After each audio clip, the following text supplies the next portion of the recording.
Revisiting my dreams with the king.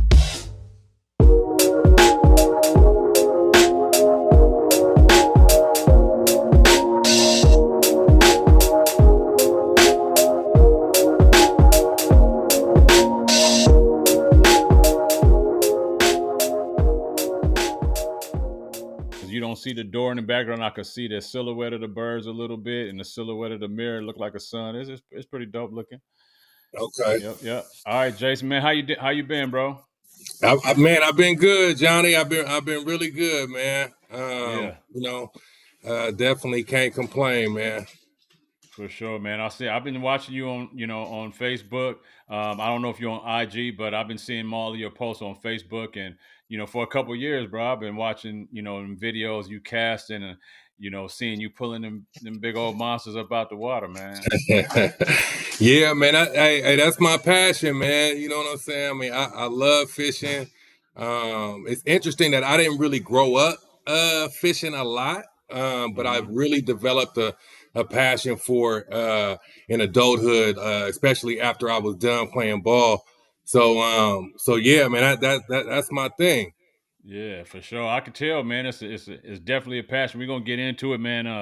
I thank you for doing this. I know you're on borrowed time or limited time because you're a busy man, man. You could be doing a whole lot of other things. You could have 8 reels sitting up out there right now, but you're spending with me, so I appreciate it. I appreciate you doing this, brother. Yeah, for sure, man, for sure. I like the shirt and the hat and the shirt too, bro. We're gonna talk about both of them. Yeah, for sure.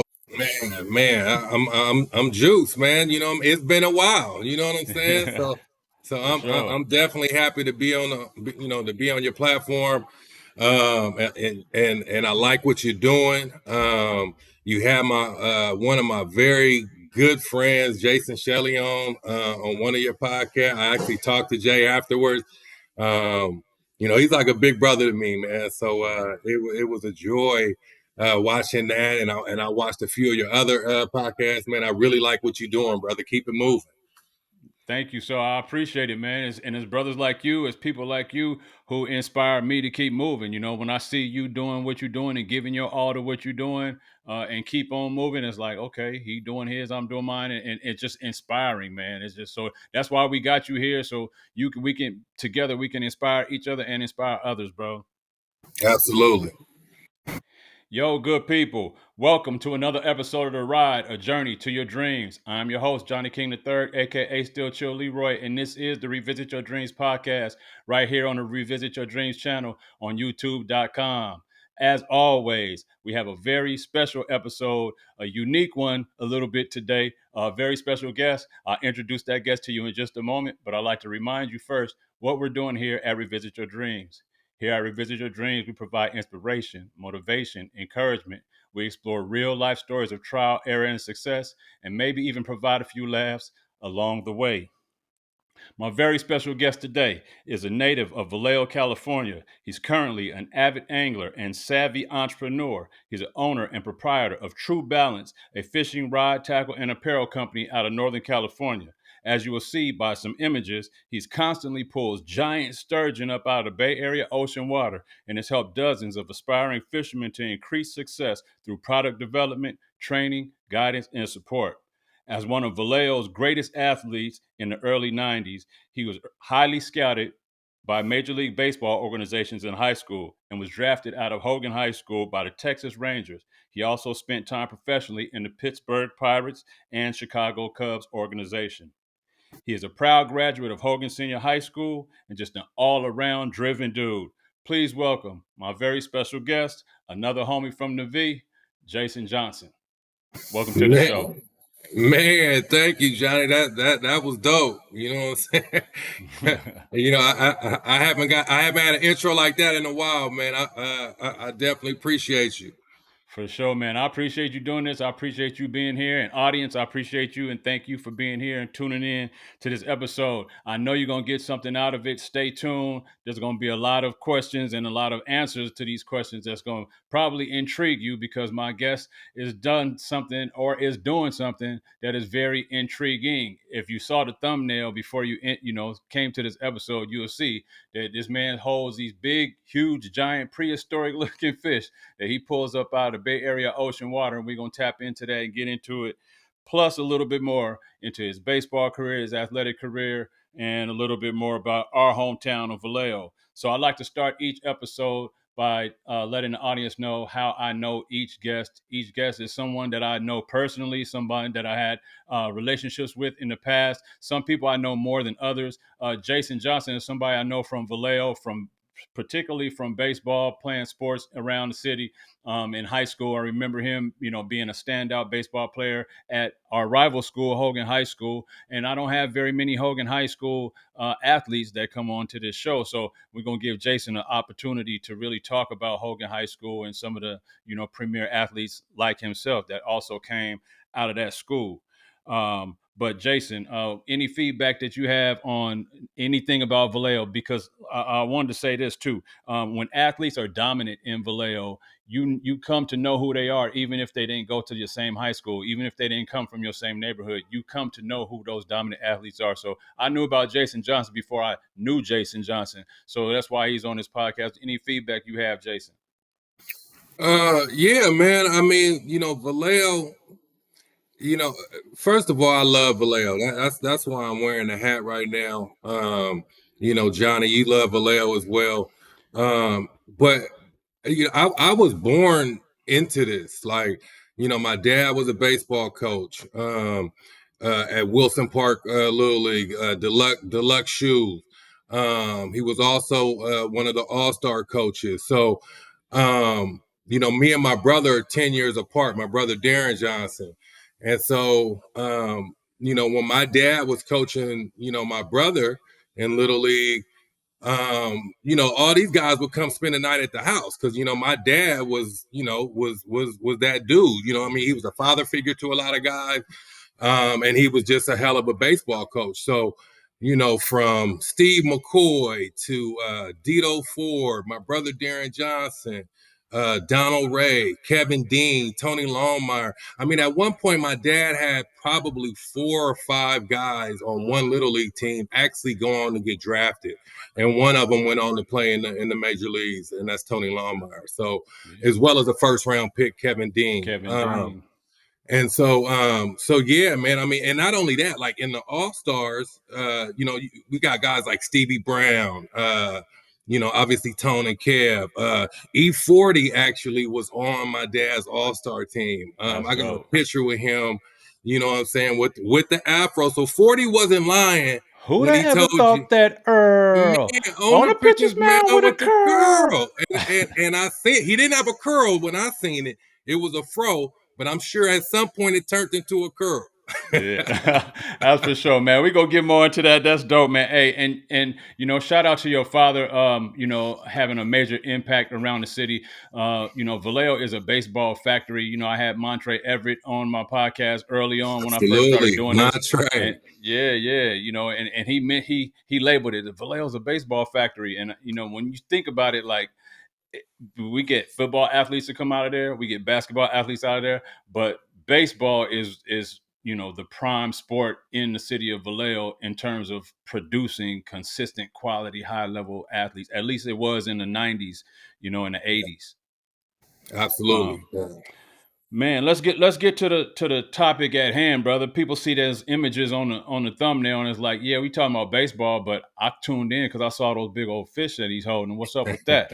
So let's out the gate. Let's get into it, man. You've embarked on a unique style and preference of fishing with your ongoing fight to pull these giant sturgeon out of the ocean. What drew you to the sport of fishing? Was it competition, a search for peace and space, or was it connection to other people? What drew you to the sport of fishing and why sturgeon? Great question, Johnny. What I'll say about this is, I didn't grow up fishing all the time. I fished a few times. Another great baseball player by the name of Todd Smith, was my brother's good friend. He's probably the first person to actually take me fishing when I was probably 12, 13, 14 years old. Took me striper fishing. It was cool.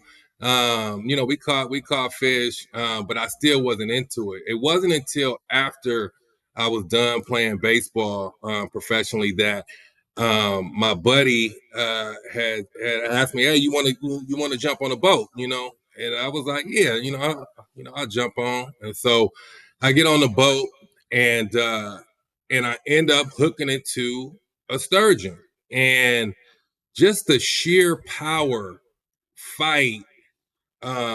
He was jumping in the air.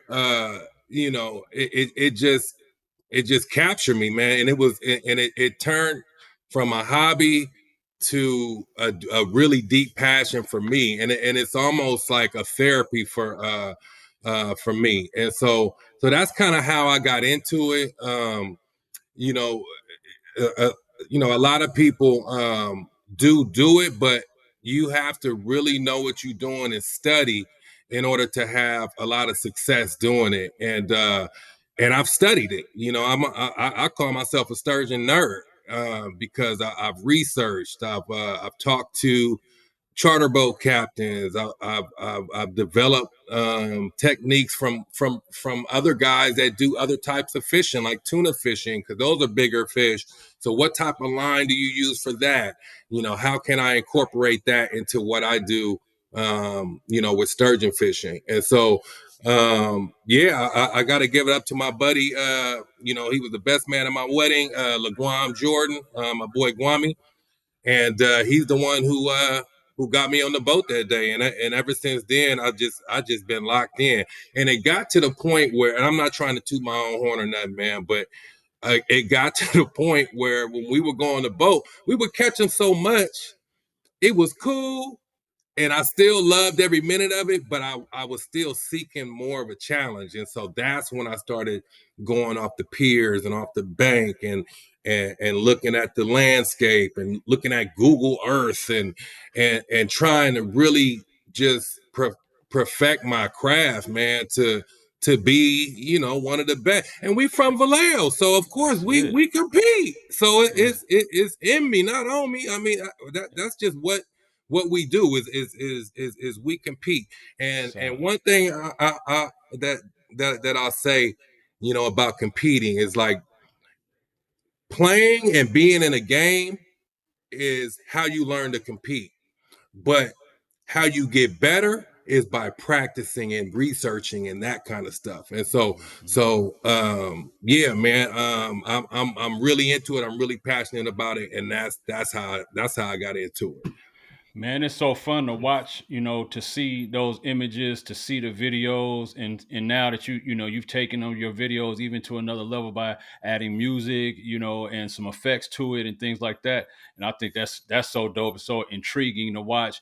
And when you mentioned, you started off fishing from the out of a boat, and then you wanted more of a challenge. And it's both I see it as both a challenge and an opportunity because a lot of guys don't have access to a boat. A lot of guys can't get out in the middle of the water, so Right, they have to learn to fish from the bank. And so, right. you made yourself a placement in that world and said, "I'm gonna be a master at catching these big things from the shore, and I'm gonna use my knowledge and my skills to game other people up." I think that's so dope, Jason. I appreciate that, man. I'm gonna go on to the next one. My family and I, we visited an aquarium in Chattanooga, Tennessee, a while back, a few years ago, and we read a fact that was like on a wall, on a plaque, and it said, it listed like one of the largest fish ever caught was a giant sturgeon in the Carquinez Strait Mhm. in Benicia and Vallejo area. I can't remember how many pounds it was, but it was it was in 468. boom. I knew you would know. I was going to ask you. I knew you Joey would know. Pallotta. See, I ain't crazy. So y'all know, and I told my mom that. I said she don't remember that. She don't remember we looked at that fact. My wife, she don't remember looked at it. I said, yeah, it was one of the biggest fish ever caught. It was a sturgeon right there in the Carquinez Strait. Thank you for sharing that fact, my brother. And that shows you we talking to a master and a historian, bro. He knows his stuff. But I know you've pulled many of these up out of the water, but what's the largest fish on your record? And can you describe the fight and the challenge pulling that one up out of there? I'll give you two. So the first, well, first of all, I'm gonna give you a little history lesson. So, um, back in the day, the bay had no, there was no size limit on the sturgeon that you catch. So anything you catch, you could keep. It's probably like, before, I would say, before the 90s. You know what I'm saying? So Mm-hmm. so a lot of our bigger, like humongous fish, like the one that Joey Pilata caught, the world record, that one, those fish are few and far between. You know what I mean? And so places like Oregon, British Columbia, some places in Canada who have really good sturgeon fisheries, the reason why their fisheries are so good is because they practice catch and release for 50 years. So those so sturgeon are a very slow growing fish. It could take, you know, it could take a sturgeon, I believe, up to 20 years just to reach like 60 inches long. But like, and for instance, the fish that Joey Pilata caught, the world record, the 468 pounder that was caught in the Carquinez Straits, that record will never be broken because now we are in a catch and release fishery. So even if I was to catch something that big, which I haven't, there's no way that we can take it out the water, weigh it, because when you hook something that big, you just have to take the hook out and release them right away. Get a nice little pick on the side of the boat or on the pier or whatever, and let it go. So that'll never be broken. So my personal best is probably about 107, 108 inches. Definitely close to 9 feet long. And I caught that on a boat, on my buddy's boat, hooked up sport fishing, brother named Captain Steve. So I caught it on his boat. This was probably about maybe 10 years ago. So, but I off ain't the thinking, man. land, You pulling basketball players out the water. exactly. Yeah, I'm meaning in there. Yeah, You know what I'm saying? that's So, crazy. so I would say the biggest that I've caught from shore was probably right around like 102, 103, 102, 103 inches off of shore. Man, that's I can't even. I mean, the biggest fish I ever caught probably wasn't even 12 inches. So, man, I can't even. I can't even imagine struggling with pulling something like that about the water, man. Y'all got to go tap into Jason Johnson's Facebook or Instagram and see some of these videos. And Cass, if you got Instagram, for those that are listening, if you go to @GURP the Angler, GURP the Angler, on Instagram, you can check out some of my videos. At Gerp the Angler. Dope. We're gonna put that in the comments down below as well. All right, so you decide to start fishing, right? And you enjoy the natural activity of it. You enjoy the challenge of it. You embark on this passion for catching sturgeon. You become a master angler, studying, fishing from boats, fishing from the shore, and now you become an entrepreneur in the space. How did this hobby become something more than just a hobby, a calling, a lifestyle, and a business? How did it become that? It's kind of weird how it happened. I mean, it definitely happened organically because I just got tired of people asking me questions about well, what kind of rod are you using? What do how do you what is that balancer thing you're using? What kind of weights are you using? And I would tell people, but a lot of the stuff that I have before I created the business was all custom. So I would have rod builders make me a rod. So the way a rod is made is it's basically like if you can imagine this as just a pole. It's just Mm-hmm. guides on it, no nothing. And it's just like this. And then you can do certain things to make that rod, bend a certain way. So you might want to cut a little off of the tip. You might want to cut a little bit off the butt. You may want the guide spacing to look different. So I had custom rod builders build rods that were specifically made for me, my height, the way I like things. And so I would tell people like, hey man, you can't really buy a factory rod that looks like mine. This is custom to me. And so what I ended up doing was one of my favorite rod companies is called Seeker Fishing Rods out of Los Angeles. And so I became pretty good friends, seeing the owners at the fishing shows and the ISC show in Sacramento and other shows in Southern California. And I just pitched it to them one day, like, hey, what if we did something together where, we built something that were from my specs, you know what I mean? Something that I can use in Northern California, because they kind of cater towards Southern California. And just like the music game and everything else, NorCal always get left out. You know Yeah, what I mean? yeah. And so they was like, well, what you waiting on? Let's do it. And so it took me a couple of years, and then I finally did it. So, but before I even started selling the rods, I sold these things called balancers. Can we pause and let me go grab one? Yeah, absolutely. About to have a demonstration right here, boy. That's what I'm talking about. So basically, so the business started because I was using a product like this. And so basically what this is we call this a fishing balancer for the pier.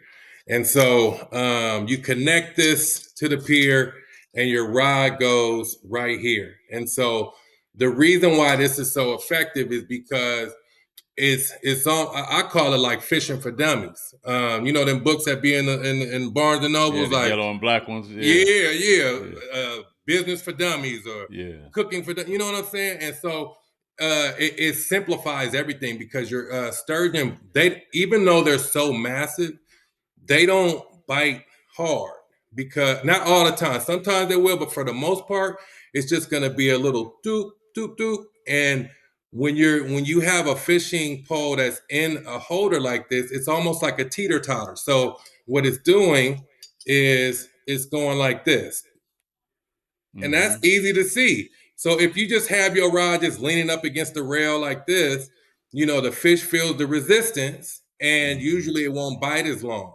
But when you have it in a balancer, it's just teeter tottering. The fish don't even feel anything, and so it gives you the time to go up and set the hook. And so, Mm-hmm. and which is also something that's kind of unique to my style, because I'm an athlete. So the way I set the hook is different from a lot of other guys who set the hook. I set the hook like I'm damn near swinging a bat.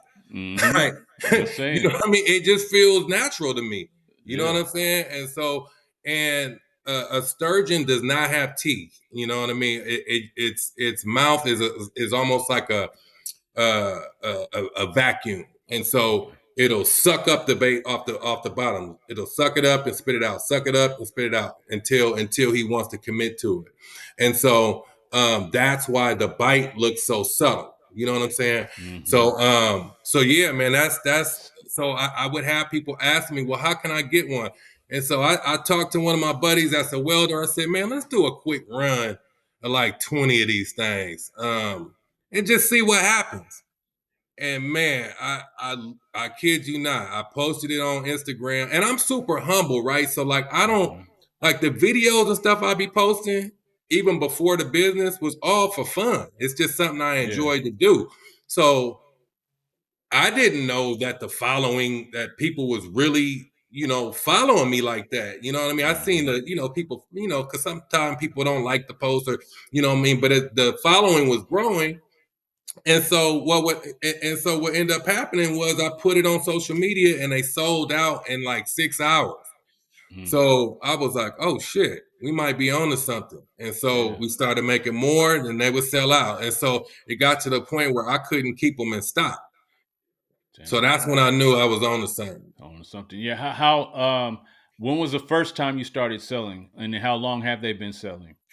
So I started, what's this, 2015? So I probably started like at the end of 2000 and probably like 2 years ago, maybe 2023, Hmm. like in August or somewhere around there. Now, are you selling to individual anglers, independent anglers? Are you selling to stores? Are you how is your product getting distributed and marketed? Good question. And this so my wife is in the marketing and she gets Okay. mad at me all the time because I keep telling her like, listen, I just want it to be organic. So I'm just going to sell it. I'm a people's person, right? So when I sell something to someone in person, I'm able to tell them about my product. They're not just reading a label, right? So I feel that's a lot more impactful and and um and and just organic for me to do it that way. But it's getting to the point where like I work, so I got a regular job. So I mean, my wife keeps telling me, man, you need to take it to the next level, start putting them in the store, and I have stores that want them. I just haven't pulled the trigger to make that happen. Yeah. But it's definitely going to be coming. But to answer your question, I'm more moving around in the community and taking orders basically through DMs and people calling, word of mouth, and that kind of thing. See, so if you're watching this episode, this we're all about inspiration, and Jason, what he's doing is starting from where he is. He didn't think beyond his circumstances. He thought within his circumstances and said, "Look, I like fishing. I like catching these fish. I don't have a boat, or I don't always want to access it from the boat. Sometimes I want to fish from the shore. I want to be a master at fish." So he took it upon himself to learn and study and research, and then that drove him to creating some products that's going to help him do that even more. And now he's sharing those products with other people. And now there's stores that actually want the product. So you see how a vision grows and evolves just by your own passion, letting your own passion come to the surface and sticking with something. You know what I'm saying? So I appreciate you sharing that, Jason.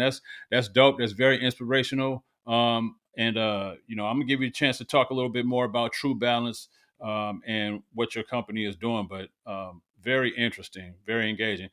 But let's talk about True Balance right now. Talk a little bit more about the brand itself and how the business has evolved since you first started selling products. So at first I didn't even have no name. I was just selling them. You know what I'm saying? Mm-hmm. And I was like, man, I got to come up with a name for this. And I didn't know what to make it. And then I was trying to think of a name and my partner who got me into fishing, my partner LaGuan, Guami, was like, he's a slick dude, you know what I mean? He's a creative type of cat. And he was For like, sure. well, it's a balancer, right? And I was like, yeah. He was like, well, New Balance, True Balance. And I That's was dope. like, wait a minute. Yeah. That's it. That's it. That's it. And then what I thought, I was like, well, how am I gonna spell it?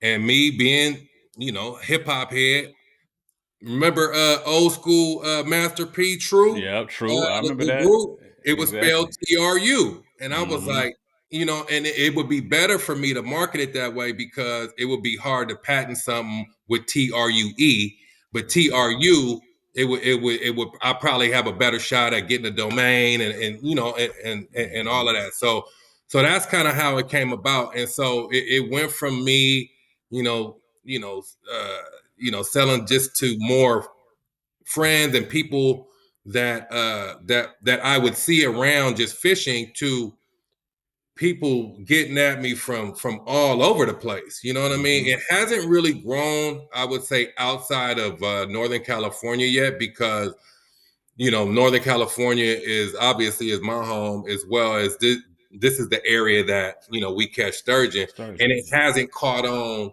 to like Oregon or Canada, other places where you can shore fish for sturgeon. But I would definitely say that the business has grown a lot because I'm adding more things. And so another thing that I added when I'm fishing deeper water, we use these things called spike weights. And so that's what this is actually a weight. It's not people think it's a hook. This is not a hook. It's a weight.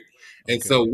what this allows me to do is in the Bay Area. in the Bay Area, we have strong tidal movement, meaning if I throw my rod and weight out there with the hook and everything out there, the tide is just going to take it. You know what I mean? And so next thing you know, I want to be out here, but it's going to move me all the way over here because of the strong current.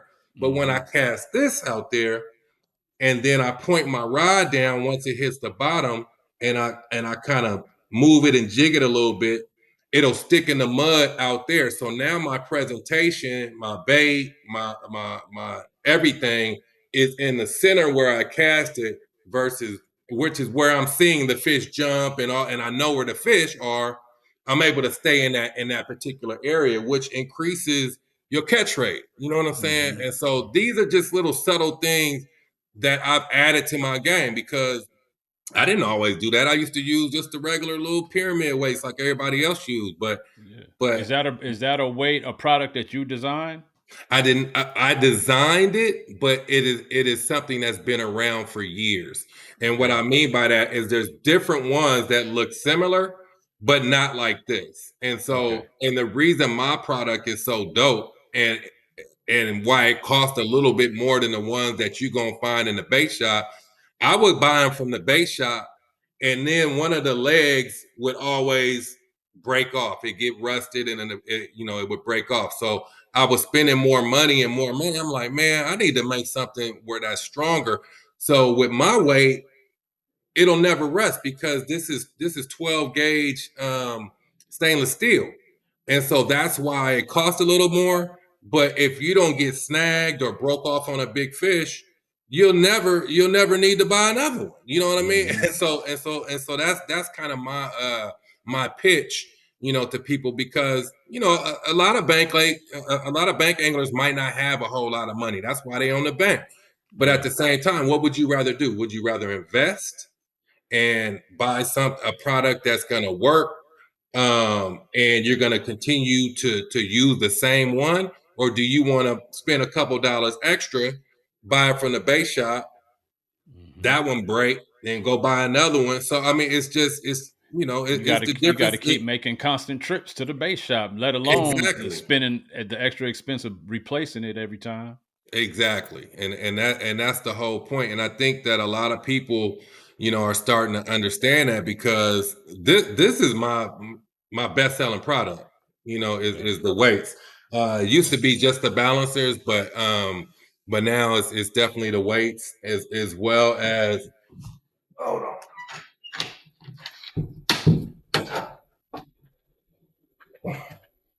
As well as this right here. So this is one of my rods that we just I just saw you, posted a release of those. What's up with that? so so I was like I was talking about a little bit earlier. This rod company right here called Seeker, one of the dopest rod companies on the West Coast. They, I had pitched it to them, and we finally made it happen. And we've done a deal to where they basically make them, give them to me, and then I sell. It's almost like Short and 40 was doing out the trunk. That's dope. These things sold out even faster than the balancers did. You know what I mean? And a lot of it is because, obviously it's what I use. And people, you know, see the proof is in the pudding. You know what I mean? Yeah. They see you catching, they see the parabolic bend in the rod, they see, how it's strong, and it's an amazing rod. So, they put I don't know if you can see it, but they put, let's see, my Instagram handle on there. It's at Gerp the I Angler. see It's the kind of Gerp hard the to angle. see. That's on all the rods. Yeah, on all the rides. Just That's just so you dope. know where it's coming from. You feel me? That's dope, Jason. That's very dope, Jason. And I'm not trying to interrupt you, but I'm very highly intrigued and inspired by your hustle behind it. By the fact that you're evolving this thing and allow it to grow organically, realizing the potential for it to grow exponentially.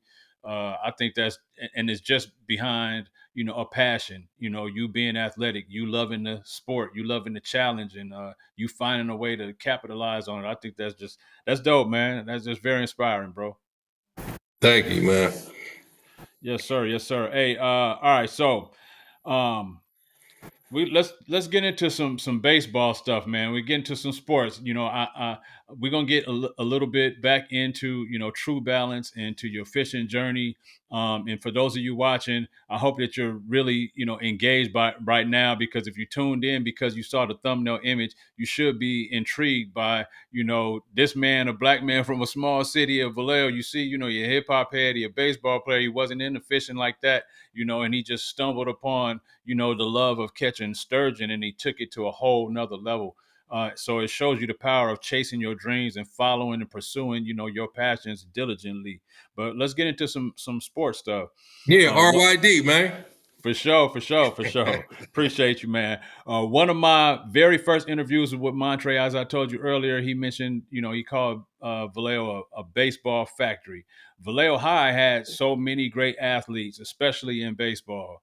But I want to give our talented brothers in the blue and white some love as well.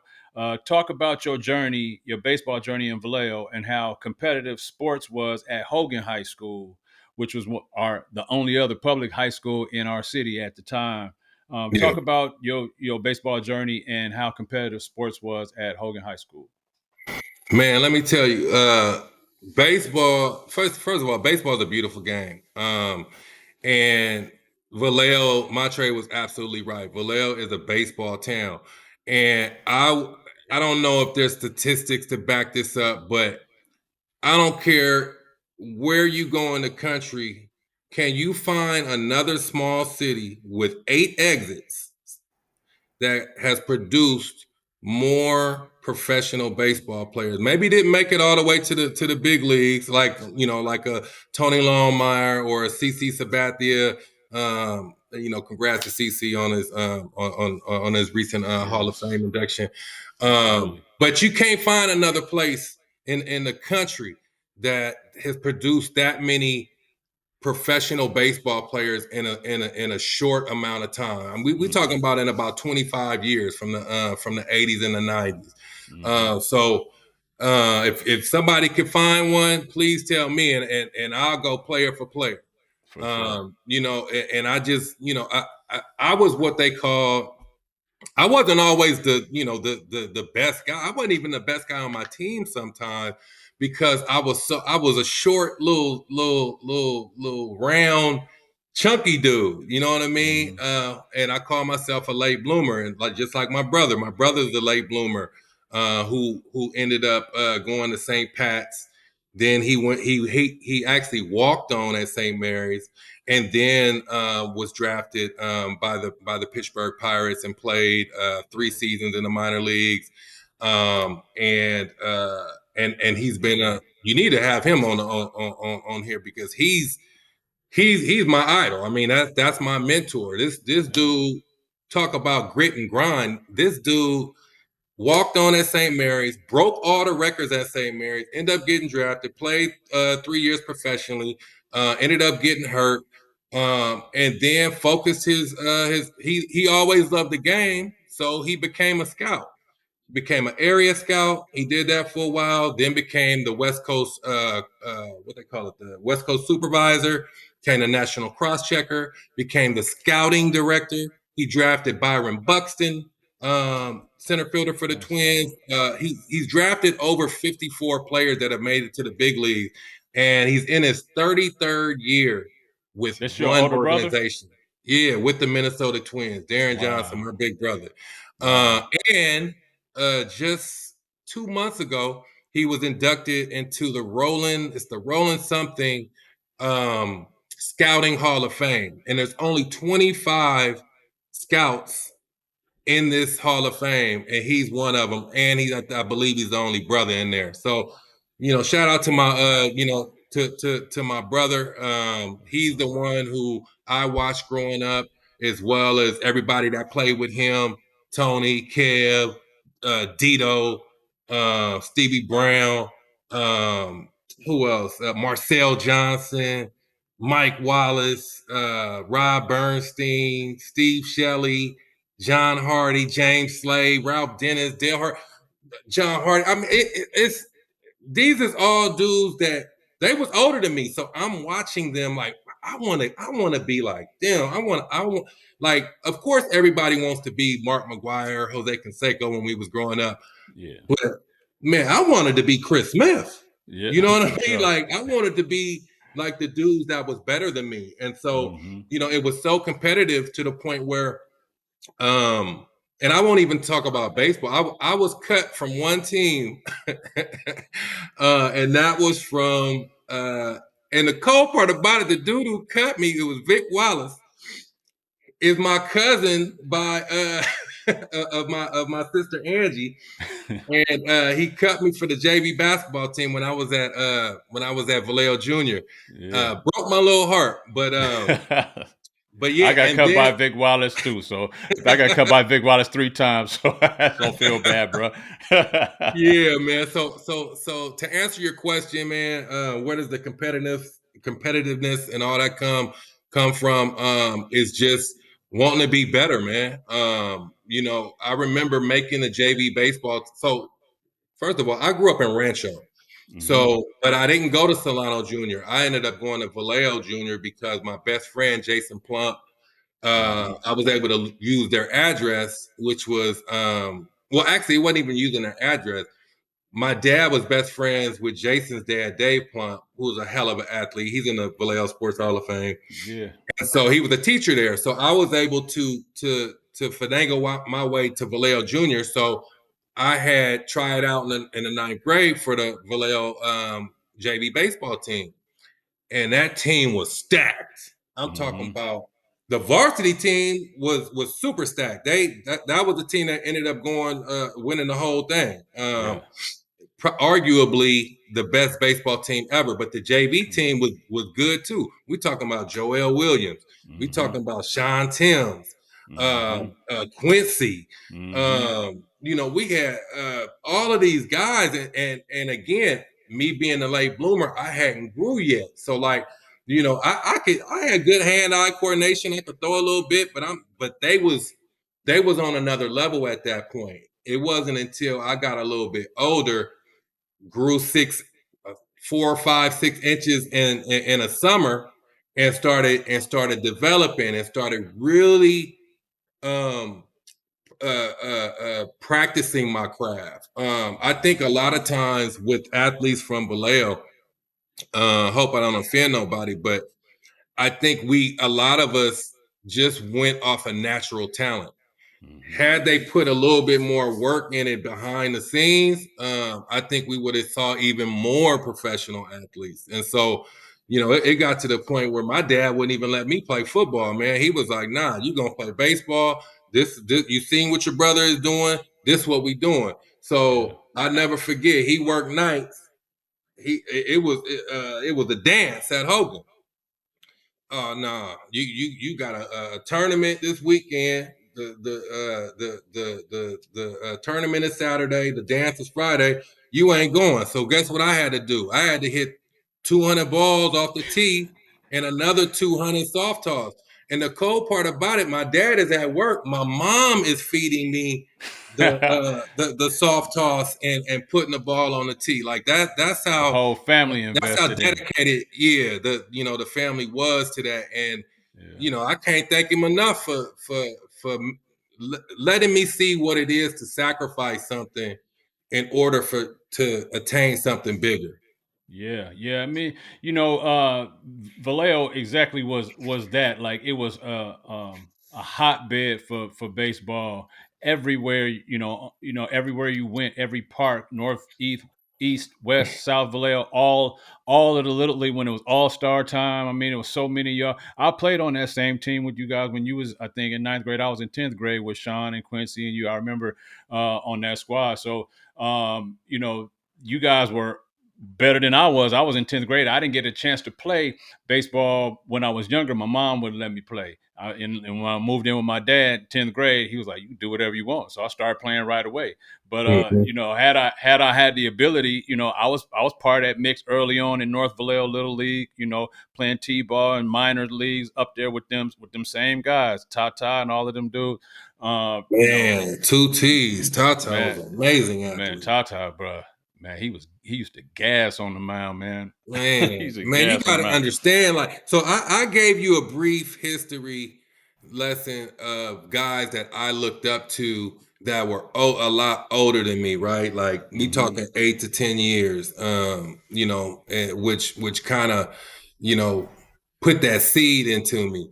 But the guys that was a little bit older than me, like a year, 2 years, 3 years old, those was the guys that I really started looking up to. Like these guys are amazing. We talking about Chris Smith, Dirty Dame Hollins, Big Jabbar Brown, Jay Ivory Shell, Jones. Ivory Jones, Two T's. Yeah. We talking about Jamal Easterling. I mean, these guys was throwing 90 plus at 15, 16 years old. So it's like, you know, I used to tell cats, even in when I got to pro ball, like I never had a problem hitting velocity. I don't care how hard you're gonna throw it. If it's straight, I'm hitting it.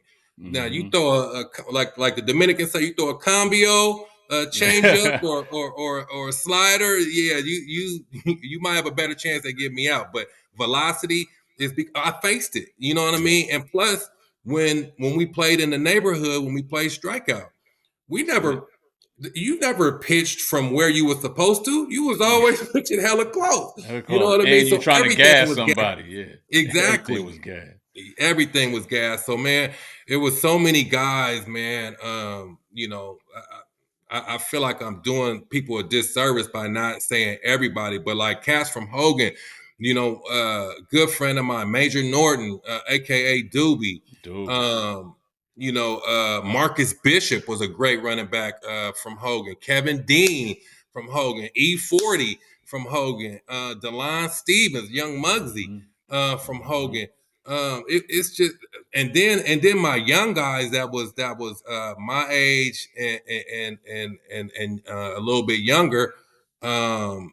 Jason Plump, one of the better athletes out there. Marco McLeod, Hernani Santos, Young Nan, Scotta Beta. You know these, and I'm not just saying names that didn't do nothing. These guys went on to play D1 somewhere or professionally. Scotta Beta got drafted. Vince Boyanich, a couple years after me, my brother drafted him. Actually, he played in the Minnesota Twins organization. Nani went to St. Mary's. Marco McLeod went and played at St. Mary's. JP played hoop at Sonoma State. Vic Chambers from Vallejo, one of my sad story, but one of my really really good friends. You know, growing up, Vic. You know, I would say Vic's family didn't have a whole lot of money. So a lot of the scouting things that I had the opportunity to go to, he couldn't go to. So what we would do, we go pick him up in Millersville, right across the street from the Burger King.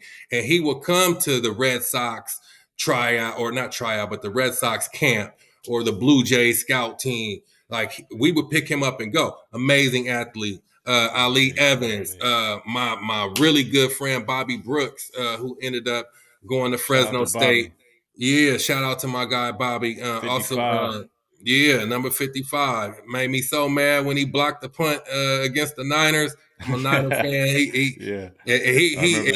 He don't even let me. He don't let that down. He don't care nothing about it, huh? Oh yeah, I mean, but that's my guy, man. You know, had a lot of great times with those guys. Dave Bernstein, another one. CC, my guy Marcel Longmire. Marcel and I actually played in the Cubs organization together and was roommates. So Joey Thurston. I mean, man, bro, I can sit here. We could talk, and I might miss work. You know what For I'm real, for real, for real. Talking about all the athletes that come out. I mean, it is a factory, man, and it's a testament to it. You know, sports in general. But definitely, in baseball and some of those great names that you mentioned, I know most of those names that you mentioned, whether I went to school with them or not, but I know most of those guys. Some of them I went to school with. I didn't go to high school with them, but I went to preschool or elementary school, Right. Loma Vista or Country Club Crest preschool. You know what I'm saying? I went Elsa Wiedemann. I went to school with some of them guys.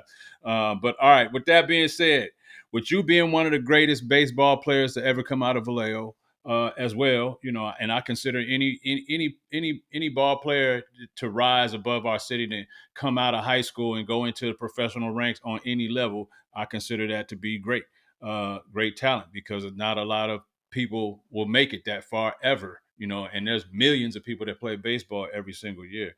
But with that being said, you being one of them, what is it about Vallejo, do you think, that creates such a talent pool of athletes and entertainers and business entrepreneurs, successful ones, to come up out of Vallejo?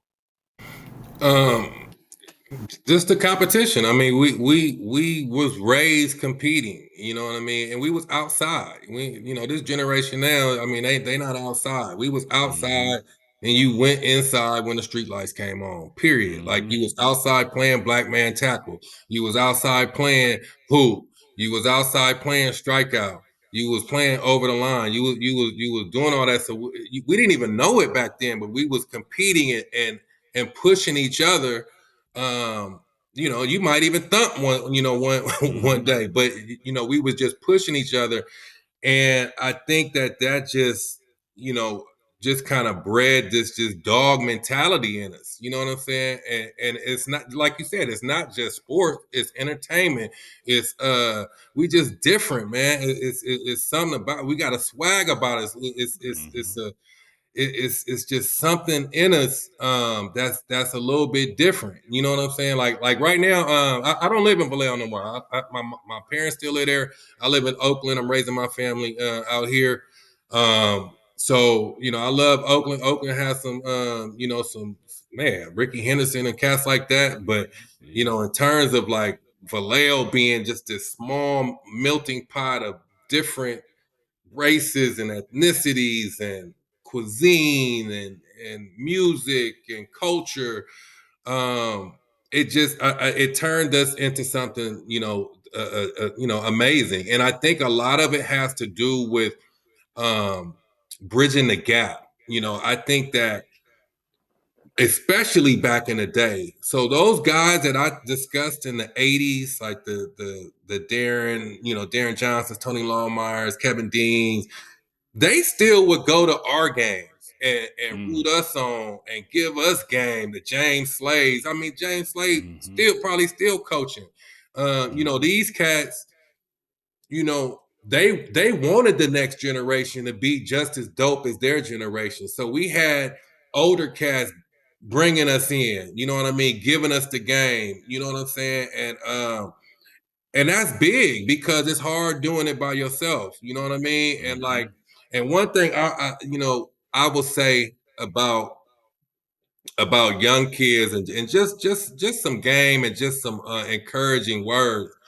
From somebody like me, I wasn't always the best. I just worked. Don't You can't cheat the work. I think Jay Mm-hmm. Shell said that. There's no cheating the work. You know what I'm saying? And if you continue to grind and hustle and make yourself better, who knows? You might do like me and grow 4 or 5 inches, and now you in the gym, and next thing you know, them fly balls I was hitting to right center field and left center field is out of here. You know what I Mm-hmm. mean? So your arm gets stronger, you get faster. So the work is what you're gonna get out of it. You know what I'm saying? You put in the work, you're gonna get something out of the work. And so, and I'm just happy to be, I'm happy about what I was able to accomplish, but I'm more happy with the foundation I was given, what I mean, from all of these amazing athletes, that took me under their wing, man, Mm-hmm. and gave me the game, man. So I think, I know that's kind of a long-winded answer, but Yeah, I believe that, bridging that gap, being able to connect with the guys that I grew up idolizing and looking up to, being able to, them still being accessible and passing down that game and that information to to young upcoming players is really how Vallejo develops athletes, and it spills over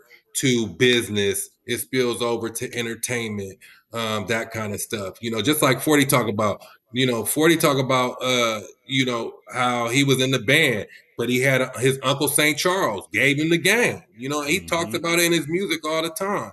And then you see, young, it's crazy how somebody will put the seed down and then you see something else growing. You see the La Russells now. You see the Nepta Pharaohs. I mean, you see the Slimmy Bees. I mean, it's man, it's man. Look, I'm gonna just say it's a beautiful thing being from this small city that we in, because we different, and La Russell said it best. You know what I mean? We it's different. It's Period. different. It's just different. It's just different. It just what you describe is kind of like the definition of what homegrown is. When people come back to the city and give back and pour into the people that's still there to say, "Hey, I want to feed you the game that I was given, the game that I learned while I was gone, and I want you to be just as good, if not better, than me." And Right. and it's bred in Vallejo like that. And like you said, it happens in business, it happens, in music, it happens in sports. Jason Shelley was talking about how his brother came and gave him the game, and then Lee Shelley, R.I.P. for sure, man, and the goat, and then I was watching Shaman Walton's podcast, and he was interviewing C.J. Anderson, and C.J. was talking about how Jason's other brother came and was giving him game, you know what I'm saying, coaching him, in high school, and how he took Ooh. that game Mm-hmm. on the Cal, and he knew a lot more as a freshman than some of those other players that had been there for a little while. So Mm-hmm. that's just dope, man. But since we're on the subject of Vallejo. We done talked a lot about Vallejo. We might as well just go and get into it. Time for another installment of the V List. Yeah. All right. So it's a little different for you, Jason. All right. I'm creating a scenario for you. Everybody else, I just kind of asked them for a list, but it's a scenario, so you got to think a little bit, right? All right. So you going on a 3-day fishing excursion with some fishing buddies. All right. You are the one providing the music, and you only have enough room on your listening device to store 5 artists' music on it to entertain y'all during the excursion. They and your buddies are not all necessarily huge fans of rap, but they all respect the genre. All of the artists must be Vallejo-based artists. Who y'all listening to over those 3 days? Well, how I'm gonna be on the water without water on the top of the playlist? E40 number one, For Mac sure. Dre number two. Um, I love Be Legit, probably number I love three. legit. Um, And actually, my favorite artist right now, and I'm gonna just say this list is in no particular order, so I don't want to say somebody else is better than somebody else, but Mm-hmm. number four has to be La Russell. I love this kid, man. This Yeah. this dude is so inspiring to myself. Um, that's number four. I'm gonna get into that in a minute, but that's number four, and then number five, sheesh. Um,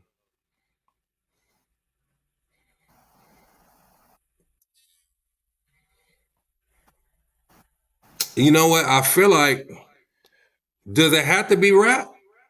No, it does not have to be rap, just from Vallejo. Okay.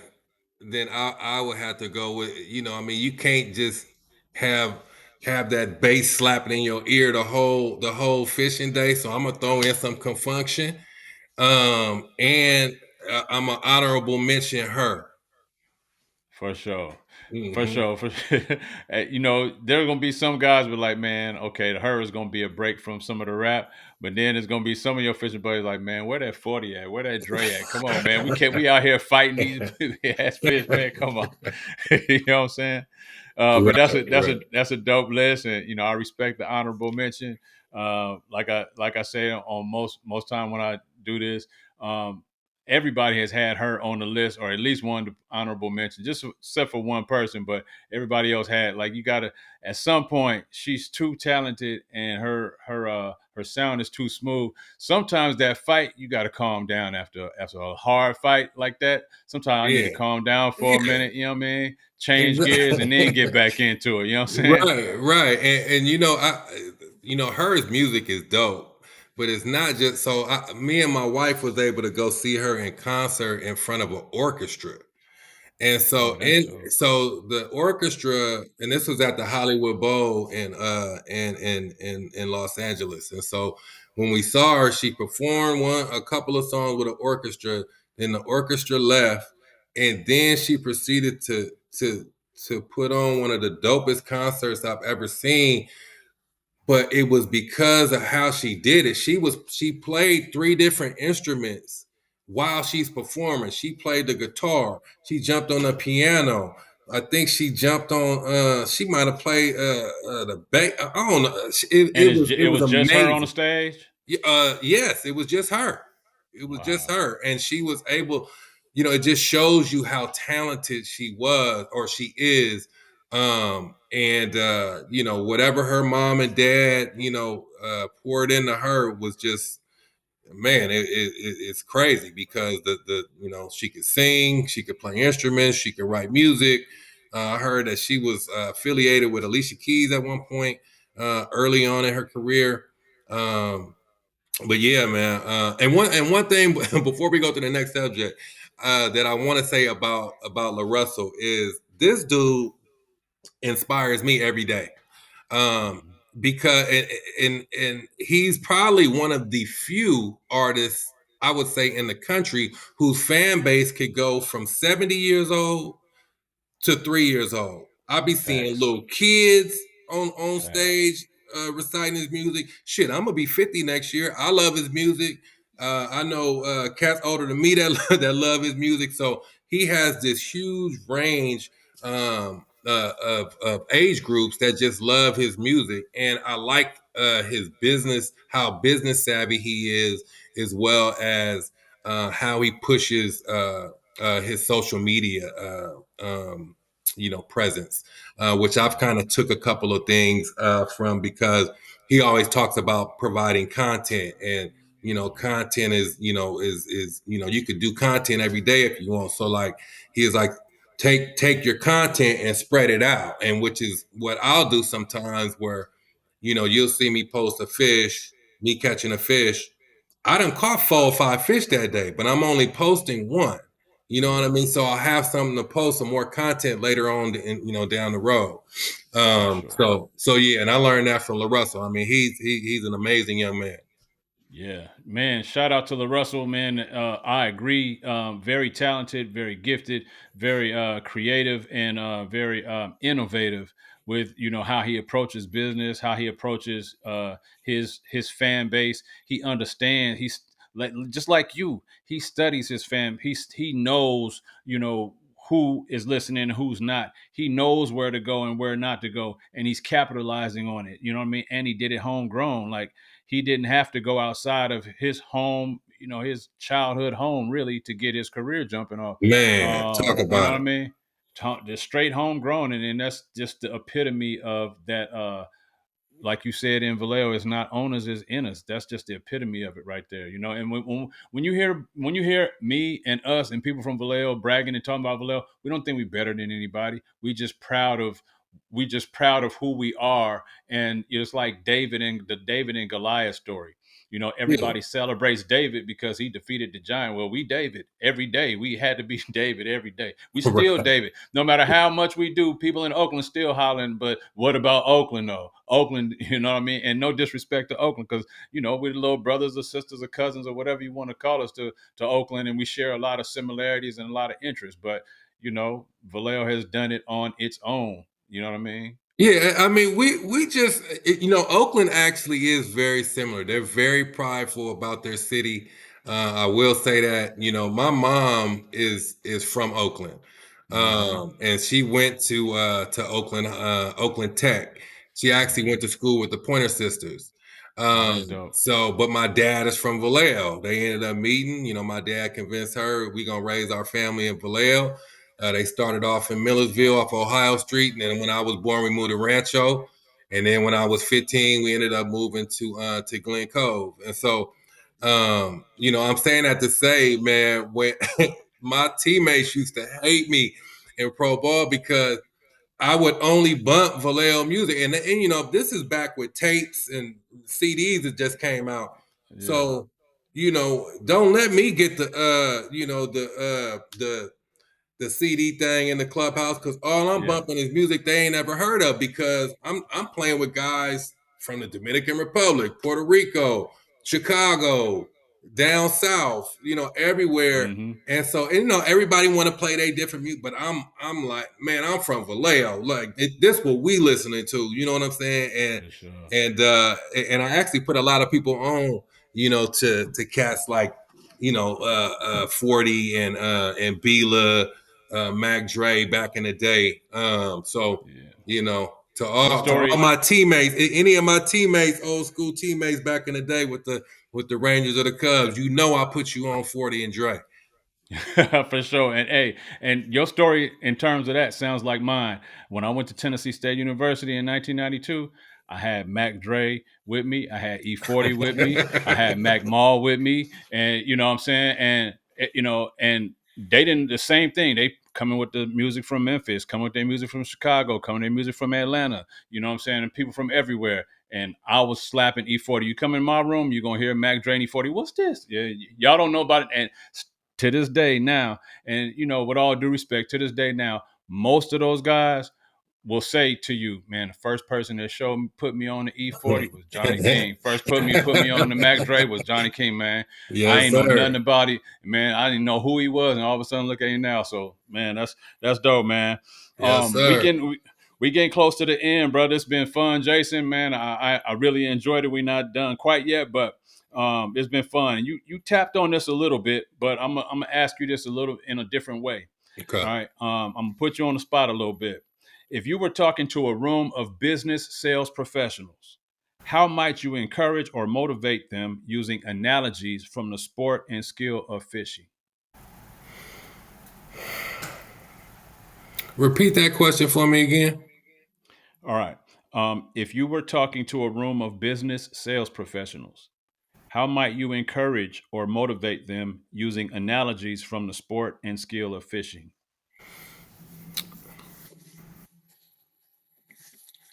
That's an interesting question. One analogy I mean I could say is Or never what? giving up. You know what I'm saying? In fishing, I have the confidence to where I think I think I'm gonna do good every time I go, which is not true. It's fishing. You know what I mean? It's called fishing for a reason and not catching, right? Mhm. But I never give up. You know what I mean? And so, and I'm always staying laser focused. You know what I'm saying? When I'm out there, waiting on that fight. You know what I mean? And so, and I think with business, it's the same thing. You know what I mean? You never want to give up. On your vision, you never want to give up, on your dream and what you, and you always want to stay laser focused on the task at hand. So I would just say never giving up and staying laser focused is what's made me or helped me be successful in fishing, and I think it could also help somebody that's an up and coming business to be successful as well. For sure, man. I appreciate that. Yeah, I mean, fishing takes a lot of skill, a lot of preparation, a lot of study, a lot of research in order to be successful at it. You can go out there and throw a pole in the water and hope something bite it, but in order to be successful at regularly, pulling something out of the water, you have to study it. You have to be prepared. You have to be patient. You have to have the right tools, and all of those things. And then, like Jason said, you can't give up. Just because you go fishing today and you don't catch nothing, don't mean you're not gonna catch something tomorrow. You know what I mean? You got to keep throwing it out there. The only way you're gonna ever have success at pulling something out of the water is if you cast out there. Like Right. you said, it's called fishing, not catching. Exactly. It's called fishing, not catching, and I think you hit the nail on the head with patience. I wasn't always as as patient as I am now, and I think that comes with experience. I think that comes with age. I think that comes with doing something over and over again is going to help you with that patience. And so like you said, just like with a business or whatever your dream is of doing, you're gonna have to be patient for it to materialize and manifest. So patience is definitely key, not just in fishing, but in life. Yeah, for sure, man. That's powerful words, encouraging words. Stick to it. Patience not necessarily mean just get bored of waiting, but stick to it. Keep going. Don't stop. One foot in front of the other. And work through the circumstances, work through the problems, work through the troubleshoot. Just keep going. Don't let the circumstances dictate the outcome. The outcome is still the goal. The goal is still supposed to be the outcome. So until you reach that goal, you haven't made it. So keep trying to figure out a way. You know what I'm saying? And that's the part of patience where, okay, I got to try again. Yes, you got to try again. Patience requires effort. It don't require sitting still. It requires actually effort of trying and retrying and keep going. So we almost at the very end. Jason, what has been your greatest challenge and what has been the greatest joy in your journey? Um, my greatest challenge was figuring out what I was going to do after baseball. Um, once I was done playing in 2001, I didn't know what I was gonna do. I didn't have a college degree, um, and luckily, back in the day, when I first got drafted, I had an agent, but my mom was the real agent because Mm, I was drafted in the fifth round, so I had a nice little chunk of money. You know what I mean? And I was like, Mom, let's just get all the money and then you know what I mean, and sign the contract. She was like, nah, because if this don't work out, I want you to have something to fall back on. So they set aside a certain amount of money for me to go to school. And so, cool. I was like, man, I'm gonna make it to the big league. Why do I need that? You know what I mean? She Yeah. was like, it's just a plan B, son. And so after I was done playing, I kind of aimlessly started taking courses. Went to it was Cal State Hayward at the time. Ended up going to Cal State Hayward. And ended up getting my political science degree. Didn't want to go into law, didn't want to go into to politics at the time, and ended up getting my master's in social work. So I went 6 years straight through after baseball. A 25, 26 year old going and being around a bunch of 18-year-old. I didn't hang out at school. You know what I'm saying? Like I just it was all business to me. I went to class and was gone. Went to class and was gone. So that was my biggest challenge was trying to figure out like who I was gonna be Hmm. after baseball because it was a big transition. I mean I was a little depressed at the time, you know what I'm saying? Like I couldn't even watch baseball for a little while because I was just, it was just one of those things where your dream seemed like your dream is just gone. You know what I mean? Hmm. So, but I'm from Vallejo. We bounced back. You know what I'm saying? So, I found, what I love. I love to work with kids. I loved doing that. So I ended up making that a career for myself. And then I found fishing right around that time when I was going back to school. And so that helped me, you know what I mean, calm my nerves. That was my therapy, was being on the water, and so that was my biggest challenge. And I would say my biggest, would you say, Joy. reward or Biggest joy. my biggest joy is my kids. You know what I'm saying? I mean, I got a 16-year-old. Well, actually, he'll be 16 on the 17th.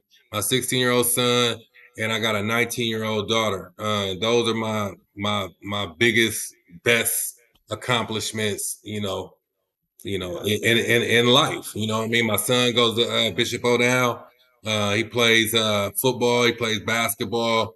He don't like baseball. I don't, whatever. And then my daughter is she was at Oregon State, but now she's at Merritt College.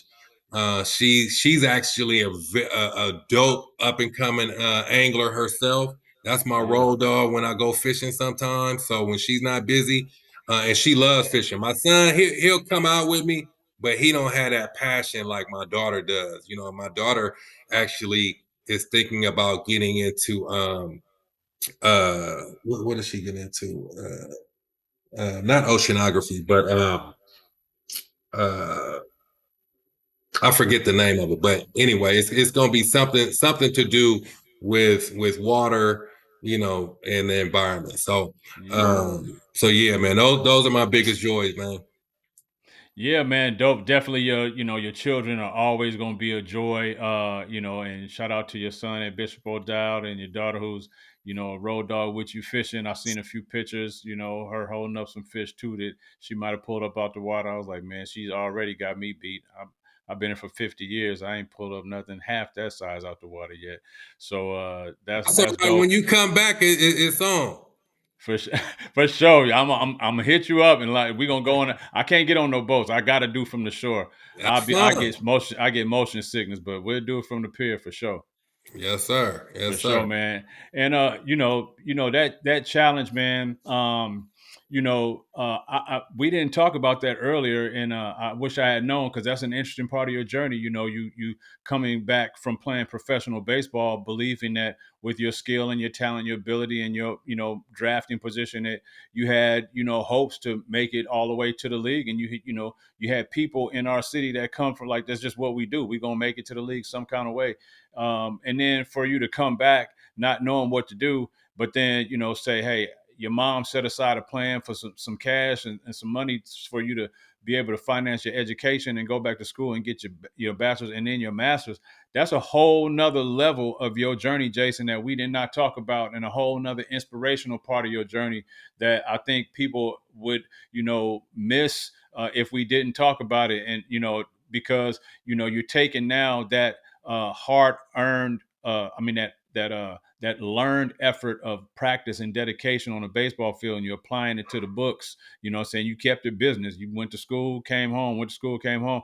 Like you kept it business, but then you finished, you made a career out of it, and then through your own passions are now following that into an entrepreneurial business in the fishing space, man. I just think it's amazing all around testimony to not quitting, to not giving up, to the perseverance it takes to be successful in fishing. You've taken that perseverance and applied it to your life, Jason. So I commend you, brother, for everything that you're doing, man. I commend you, heavily, and I thank you for being here and sharing with us on this podcast, bro. Yeah, for sure, man. And there's one more thing that I just like to say. I mean, my journey is just like a lot of other people's journeys, but one thing I think that's helped me at this age is I was researching and I found this quote. I forget the author's name, but his last name was Erickson, and so they talked about like happiness and like at this age, like what makes you happy, and it talked about like between the ages of like 20, 35, almost to 40, um, talks about you working and, kind of hitting that point in life where it's almost like what is going to make me enjoy this more. And so, and it talked about 40 and up, how giving back or taking what you've learned and giving it to somebody else provides a certain joy to your to just to your being. And Mm-hmm. so and that's what I've done not only in my job but also in my business, because I even though I'm able to make a profit from my business, is more about getting other people into it and seeing them be able to enjoy what I've been enjoying for years. You know what I'm saying? Mm-hmm. So that's what's dope. Yeah, for sure. And it's the same thing with this podcast. It's me being able to present a platform to allow people like yourself and others to come on and speak about what they do, what they're passionate in. And then for us together as, host and guests to provide inspiration to tens, 20, 30, hundreds, millions, thousands, however many people watch this episode at some point, so I appreciate you doing this. Jason, we're going to get you out of here with this, man. I'm going to open up the floor to you and allow you the opportunity to talk about your business, about your product, about where our guests can find you online. You already talked about GURP the Angler, but throw it out there one more time, and platform is yours. For sure, man. I appreciate it, Johnny. So, the name of my business is called TRU BALANCE Fishing Products, and so basically, what we do is we make fishing products specifically for sturgeon, striper, and other species in the Bay Area. We sell rod balancers that I showed you earlier in the podcast, as well as spike weights, as well as our new deal with Seeker fishing rods out of Los Angeles, California. And so, if you are interested in any of the products, just get at me on Instagram or Facebook. On Facebook it's Jason Johnson, but on Instagram it's at GURP the Angler on Instagram. So it's spelled GURP Angler ANGLER on Instagram. So you can hit me up, DM me, and we'll definitely get together and I can get the products to you, whether I'm shipping it to you, or just meeting up with you in the community. Man, that's dope, Jason. Hey, I hope that you guys tap into GURP the Angler. You got to go check out some of these amazing videos and watch him pull these giant monsters about the water, man. It's must-see TV. At some point, man, you might have your own channel or show doing that, man, because I think it's so amazing to watch. It's interesting. Every single video I watch, I tune into, I can't stop watching it to the end. I got to see the end result, you know what I'm saying? Because something big is coming about the water, man. So, Jason, this is dope, man. I appreciate you for doing this. We spent a lot of time. Like I said, you could have been, taking your passion on right now and pulling something out the water. But for those of you watching, I hope you enjoyed this episode. And if so, please subscribe to the channel. Please share this episode with somebody that you know that if get something out of it. If you know somebody who's an angler or who's an aspiring angler, you definitely want to share this episode. If you know someone from Vallejo or someone who's a professional athlete or who has participated in baseball at any level and have taken their talents and visions to the professional levels and maybe may not have even made it all the way, but now had to find something after their life, to do. This is an episode that you want to watch. His inspirational story of finding his way after baseball, going back to school, earning his bachelor's and master's, and then falling in love with the passion of fishing and evolving that into a budding career, budding business. I think is just amazing. So tune in again. Thank you. Share this episode. As a reminder, our shows air each Thursday, 8 p.m. Eastern Standard Time, 7 p.m. Central Standard Time, 5 p.m. Pacific Standard Time for all our people out there on the West Coast. And again, thank you for watching another episode of Revisit Your Dreams. One love. We out. Tight lines. Let's show. All right, hang tight. Revisiting my dreams with the king.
A little bit better. Yeah. It's very bright. The background is washed out, but that's okay because you can see your face very good. And Yeah, I don't. It, and it, I'm a dim it a little bit. Hold on. yeah, you can leave it like that. It's perfect, actually. Is that better or worse? Nah, that's worse.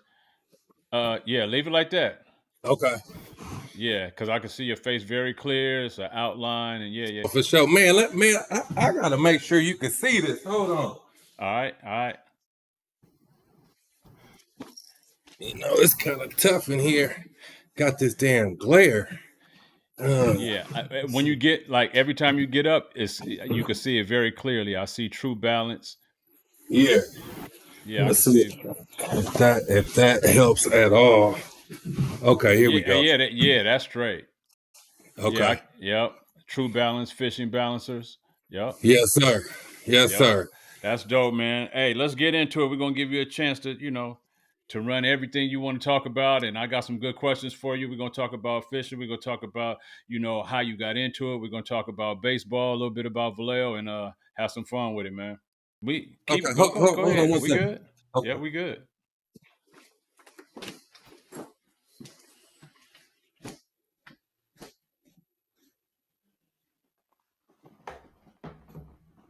Cut all this out anyway. Y'all ain't gonna see this part. Or maybe you might. Who knows? See him out there getting it. He going to get it.